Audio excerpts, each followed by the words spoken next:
हैं और बात करते हैं नौजवानों के हवाले से। हम हमेशा से देखते हैं, हम जब कहते हैं कि मुल्क कामयाब होगा तो उससे पहले जो नौजवान जो हैं उनको कामयाब करना बहुत ज़रूरी होता है। उसके लिए असातिज़ा जो हैं अहम रोल प्ले करते हैं। वो तालीम के साथ साथ जो तरबियत जो है वो भी देते हैं, और बहुत सारी ऐसी चीज़ें होती हैं जो असातिज़ा को पता होता है। कुछ टैक्टिक्स, कुछ टिप्स इस तरह से होते हैं जो हमेशा से वो चाहते हैं कि हमारे स्टूडेंट्स जो हैं उनमें ये एबिलिटी हो, ये गट्स हों, जो वो आगे जा सके। तो असातिज़ा को पता भी चल जाता है कि ये स्टूडेंट्स जो है ना वो आगे जाएंगे। लेकिन इसके पीछे राज क्या होता है और जो दौरे हाजिर है उसमें हम कैसे ग्रो अप कर सकते हैं, इस बारे में बात करेंगे। हमारे साथ मौजूद हैं स्टूडियो में एहसन कामरे साहब, जो कि ट्रेनर भी हैं, लेक्चर भी है Punjab university, Lahore college for women university में ह्यूमन राइट्स, यूथ एक्टिविटिस्ट और एंटरप्रेन्योर मीडियाशिप को भी पढ़ा रहे हैं। मुझे लगता है नया सब्जेक्ट है, इस हवाले से भी बात करेंगे। अस्सलाम वालेकुम। वालेकुम सर, कैसे अस्सलाम। हैं आप? अल्हम्दुलिल्लाह। बहुत शुक्रिया प्रोग्राम में आने के लिए फर्स्टली तो। और सेकेंडली, जैसे कि आपने मुझे बताया कि अभी नया सब्जेक्ट जो है मीडिया एंटरप्रेन्योरशिप, यस। ये मुझे लगता है कि बहुत ज़रूरी है और मुझे बड़ी खुशी हुई है जानकर कि इसको एज एन सब्जेक्ट हम स्टडी करवाएंगे। तो आपका क्या ख्याल है इस सिलसिले में? देखिए, इस वक्त जो डिमांड है दुनिया में वो जी। एंटरप्रेन्योरशिप की डिमांड है, और अगर मीडिया के स्टूडेंट्स जो हैं उनको हम मीडिया एंटरप्रेन्योरशिप पढ़ा रहे हैं तो इसका सबसे बड़ा बेनिफिट तो ये है कि हम ये देख रहे हैं कि जो ट्रेडिशनल मीडिया है पूरी दुनिया में इसका साइज़ बहुत स्क्वीज़ हो रहा है। और इसके बाद ये है कि सर्टन कुछ लॉज और बाइंडिंग्स होती हैं जिसकी वजह से एंकर्स जो हैं उनको ऑफ एयर भी कर दिया जाता है, और बड़ी लिमिटेशंस हैं वहाँ काम करने की। और इसके साथ साथ ये कि जब आप डिग्रीज दे रहे हैं स्टूडेंट्स को और आप हर साल मार्केट में एक लॉट जो है वो फेंक रहे हैं, तो क्या इतनी मार्केट मीडिया इंडस्ट्री इतनी है कि उन सबको ऑफर कर सकती है कि वो अपना रोज़गार कमा सकें? तो ऐसा नहीं है। तो इसमें ज़रूरत इस चीज़ की है कि आप उनको एंटरप्रेन्योर बनाएं और उनको बताएं कि मीडिया फील्ड में रहते हुए वो किस तरह से अपना बिजनेस कर सकते हैं, अर्न कर सकते हैं। इसमें ब्लॉग्स हैं, वेबसाइट्स आप बना सकते हैं, इसमें अपनी पीआर कंपनी है, एडवर्टाइजिंग एजेंसी बना सकते हैं, अपने यूट्यूब चैनल्स बना सकते हैं, आप डिजिटल मार्केटिंग सर्विसेज दे सकते हैं। बहुत सारी चीज़ें ऐसी हैं। और अब तो ये है कि पूरी दुनिया में लोगों को पीआर की ज़रूरत है। लोग सोशल मीडिया पे हैं तो उनको इस चीज़ की ज़रूरत है। तो बहुत सारे स्टूडेंट्स ऐसे हैं जिन्होंने अपने स्टूडियोज़ बना लिए हैं। अभी पॉडकास्ट का एक ट्रेंड है, तो हम ये देख रहे हैं कि पॉडकास्ट स्टूडियोज़ जो हैं वो रेंट पे मिल रहे हैं। कभी हमें इक्विपमेंट्स रेंट पे मिला करते थे। तो ये एक फील्ड, इवॉल्विंग फील्ड है, और इसको पढ़ाना, इसको बताना बहुत इंपॉर्टेंट है। और मैं समझता हूँ कि इससे जो मीडिया फील्ड है, पूरा मीडिया इकोसिस्टम जो है वो स्ट्रेंथन होगा। सही हो गया। अच्छा, बहुत सारी चीज़ों में देखती हूँ, जब मैस मीडिया आया था तो हमें लगता था कि बच्चे बहुत काबिल बन जाएंगे। बहुत सारी ऐसी स्किल्स जो हैं वो यूनिवर्सिटीज़ में सिखाई जाएगी, कैमरा हैंडलिंग सिखाई जाएगी, या एडवर्टीजमेंट, जिस तरह से भी है वो सब चीज़ें प्रैक्टिकली हमें सिखाई जाएंगी। लेकिन एट द लास्ट सेमेस्टर वो सब चीज़ें सिखाई जाती थी, बाकी सारा थेरेटिकल वर्क होता था। बाकी जो हम आकर सीखते थे यूनिवर्सिटी में कई हद तक सीख लेते थे, लेकिन जो प्रैक्टिकल फील्ड में हम सीखते थे वो हम यूनिवर्सिटीज़ में नहीं सीख सके। अगर मैं अपनी पर्सनली बात करूँ या अपने बैच या मेरे पिछले गुजरे बैच की। अब अगर हम मीडिया एंटरप्रेन्योरशिप जो पढ़ा रहे हैं, ये सिर्फ पढ़ाने की हद तक हम जारी रखेंगे कि वेबसाइट्स बना ली जाए, वेबसाइट्स कैसे बनानी है, आपको ये कैसे स्टार्ट करना है, ये बच्चों को प्रॉपर एक टास्क दिया जाए, ये आपका टास्क है, आपने वेबसाइट क्या चलानी है, इस पर इतना काम करना है, ये आपका टारगेट है। अगर आप सर्टन यूट्यूब चैनल्स बनाना चाह रहे हैं, आपका कंटेंट कैसा होना चाहिए, कंटेंट पे बात कर ली जाए। क्योंकि आप पॉडकास्ट कर रहे हैं, वेबसाइट कर रहे हैं, ब्लॉगिंग कर रहे हैं, I think content is the major essence of anything. तो बच्चों को मुझे लगता है कि वो प्रैक्टिकली हद तक लेकर जाना चाहिए। आप इस बारे में क्या कहते हैं? अच्छा, अब प्रैक्टिकल करवा रहे हैं। पहले जो ट्रेंड था, देखिए हर चीज़ जो है पाकिस्तान में जब आती है, कोई भी चीज़ हम स्टार्ट करते हैं तो उसमें उस तरह से ना प्लानिंग होती है, ना हम्म। उतना हमारे पास रिसोर्स होता है कि हम उसको कर सकें। लेकिन अभी ये चीज़ है कि अगर आप अभी डिग्रीज़ में देखते हैं तो उनका पूरा अगर कोर्स आउटलाइन आप देखें तो उसके अंदर प्रैक्टिकल सब्जेक्ट्स बहुत ज़्यादा हो गए हैं। अब एचईसी ने कंपलसरी कर दिया है, कोई 35 के करीब कोर्सेज़ हैं जो पढ़ाने हैं। अभी आप ये देखिए कि जो बायोकेमिस्ट्री वाले स्टूडेंट्स हैं उनको भी एंटरप्रेन्योरशिप पढ़ाई जा रही है। ठीक है। ज़बरदस्त। और इसमें यह है कि अगर हम मैथ मीडिया की बात करते हैं, जिस सब्जेक्ट्स की, और आपने खास तौर पर कंटेंट राइटिंग की बात की है, तो बहुत इंपॉर्टेंट है, इसको बाकायदा प्रैक्टिकल्स करवाए जा रहे हैं। अब यूनिवर्सिटीज़ के अंदर अपने स्टूडियोज़ हैं, अपने वेब चैनल्स हैं, इवन रेडियोज़ है, और बाकी फैसिलिटीज़ जो हैं वो अवेलेबल हैं। और अब ये बड़ी यूनिवर्सिटीज़ की बात नहीं मैं कर रहा, अब जो प्राइवेट सेक्टर है यहाँ भी ये फैसिलिटीज़ जो हैं वो स्टूडेंट्स को मिल रही हैं।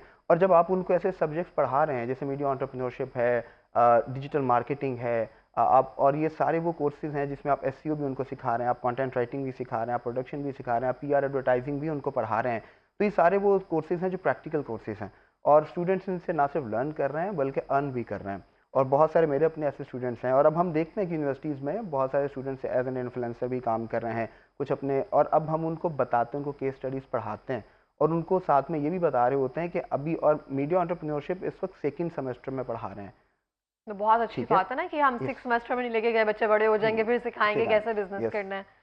तो अब वो जब ये पढ़ रहे हैं, उसके बाद इस सेमेस्टर में मीडिया एंटरप्रेन्योरशिप पढ़ रहे हैं, फिर वो डिजिटल मार्केटिंग पढ़ेंगे, फिर वो कंटेंट राइटिंग पढ़ेंगे, पीआर स्ट्रेटजीज पढ़ेंगे, मार्केटिंग की स्ट्रेटजीज पढ़ेंगे, एडवर्टाइजिंग पढ़ेंगे और साथ में करेंगे भी, प्रोजेक्ट्स उनको मिलते हैं। अभी जो मैंने कोर्स पढ़ाया तो उसका हमने बाकायदा पूरा एक इवेंट किया और क्लास का कल्चर हमने इस तरह से बनाया था कि उस क्लास में ग्रुप्स बना दिए और सेकेंड वीक में ही, ठीक है, स्टार्ट में, और उनको बताया कि कंपनीज किस तरह वर्क करती हैं, आप उसमें एमओयूज आप किस तरह से कर सकते हैं, एक दूसरे से सर्विसेज कैसे ले सकते हैं।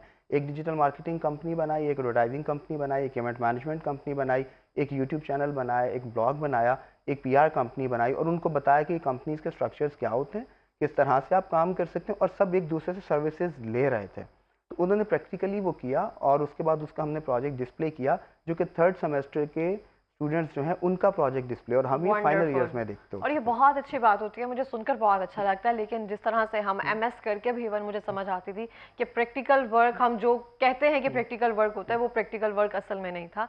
चाहे वो हम यूनिवर्सिटीज़ में करें, तो मुझे तो एक एक पता ना बंदे का पक्का यकीन हो गया होता है कि हम यूनिवर्सिटीज़ में ना सिर्फ डिग्रीज लेने के लिए जा रहे हैं, हमें सिखाई जाती हैं बहुत सारी चीज़ें, लेकिन साथ साथ जैसे हम प्रैक्टिकल नहीं ना कर रहे होंगे, जैसे आपने कहा बच्चों को हम सिखा रहे हैं बहुत सारी चीज़ें।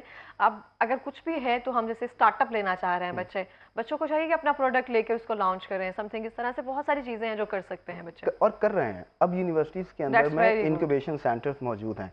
आप एलसी से पढ़ें, एलसी जी में जी जी। इंक्यूबेशन सेंटर है, कैनेड में इंक्यूबेशन सेंटर है, लम्स में है, एलजीयू में है, पंजाब यूनिवर्सिटी में है, और स्टूडेंट्स कर रहे हैं और गवर्नमेंट भी फंड कर रही है।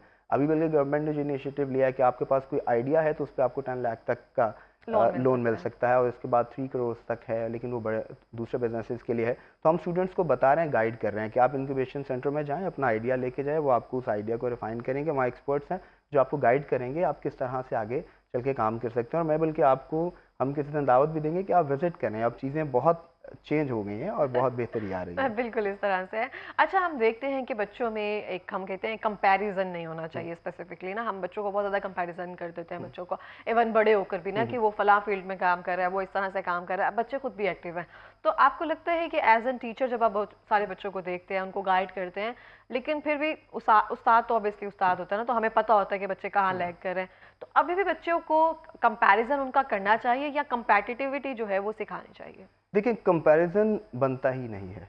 अल्लाह ताला ने हर इंसान को यूनिक अलग बनाया बनाया। है और उसको कुछ स्किल्स खास दी हैं। जो टीचर का काम है वो ये है कि आप उस स्टूडेंट की स्किल्स को देखें कि उसमें कौन कौन सी स्किल्स हैं, और आप उनको गाइड करें, पार करें कि आपको इस फील्ड में या ये करियर आपको परस्यू करना चाहिए। इशू वहाँ पे होता है कि हम पेरेंट्स एक्चुअली में ये चीज़ स्टार्ट करते हैं, वो कंपेयर करना शुरू कर देते हैं कज़न्स के साथ, अपने फ्रेंड्स के बच्चों के साथ। हाँ। और जब वहाँ पे आप कंपैरिजन सिखाते हैं तो उसमें फिर दो चीज़ें होती हैं।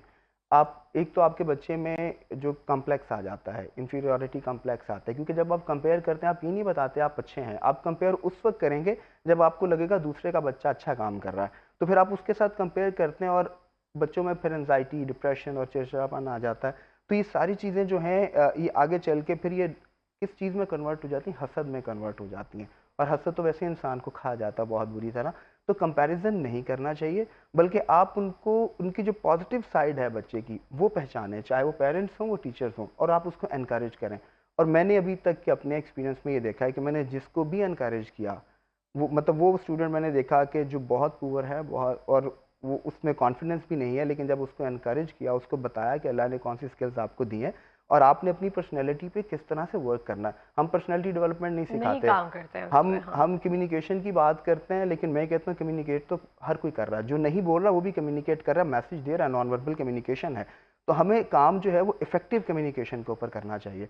तो जब आप बच्चों को इफेक्टिव कम्युनिकेशन सिखाएंगे, पर्सनैलिटी डेवलपमेंट सिखाएंगे, तो वो बच्चा जो आपको लग रहा है कि वो पुअर है, उसमें स्किल्स नहीं है, लैक ऑफ कॉन्फिडेंस है या कुछ भी है, तो अगर आप उसको कॉन्फिडेंस देते हैं और कंपैरिजन नहीं करते, ठीक है, तो वो बच्चा जो है वो आगे चल के कामयाब हो सकता है। सही। अच्छा, अगर हम देखते हैं आजकल के नौजवानों में स्पेसिफिकली, अगर आप एलसी में पढ़ा रहे हैं तो वहाँ पे ऑब्वियसली बच्चियाँ हैं, तो बच्चियों की स्पेसिफिकली बात करें तो हम हमेशा शुरू से कहते हैं कि वुमेन्स को ना हमें इंडिपेंडेंट बनाना है, एम्पावर करना है, बहुत सारी चीज़ों में आगे लेकर चलना है बहुत सारे। तो मुझे लगता है कि आप दूसरे पंजाब यूनिवर्सिटी में भी पढ़ा रहे हैं, वहाँ पे भी लड़के मौजूद हैं, तो कहाँ पे, मैं ये नहीं कहती स्पार्क किस में ज़्यादा है, लेकिन हर्डल्स कोई आप देखते हैं कि कोई ना कोई रुकावट ज़रूर आती है बच्चों को वो टास्क कंप्लीट करने में, या उस तरह से जिस तरह से बच्चे कर पाते हैं, या अभी भी वो हर्डल्स हैं लड़कियों के लिए? देखिए हर्डल्स तो हैं और ये शुरू दिन से हैं और आई गेस ये क़यामत तक ये चीज़ें जो हैं वो रहेंगी, क्योंकि बात है माइंडसेट की।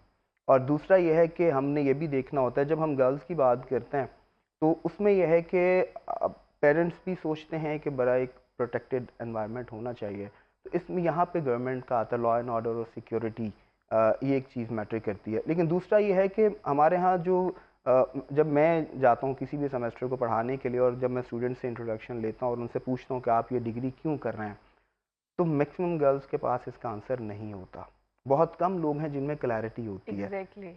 डिग्री करने के लिए आ रहे हैं कि पेरेंट्स ने भेज दिया है कि चलें नाम डिग्री यहाँ पे कर आ रहे गया, हैं, कहीं और रजिस्टर नहीं हो रहा था। हाँ ये भी आ जाते हैं।